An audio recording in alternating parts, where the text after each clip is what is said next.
সিকিম যাওয়ার আগে আমরা ওয়েদার অ্যাপে দেখেছিলাম যে যতদিন থাকবো সেখানে ততদিনই বৃষ্টি পড়বে, কিন্তু একদিনও বৃষ্টি হয়নি। আসার আগের দিন থেকে যে বৃষ্টি পড়েছে একদিনও থামেনি।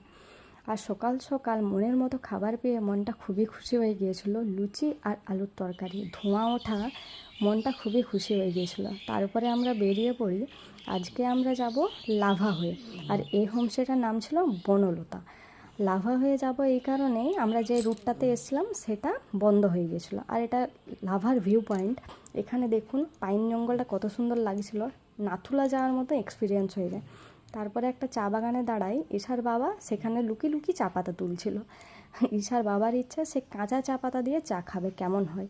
বাড়ি ফিরে আসার সময় রাস্তা দিয়ে যখন আসি, ওই পাহাড়গুলোকে দেখে মনটা খুবই খারাপ হয়ে গিয়েছিল যে এতদিন ওখানটায় ছিলাম।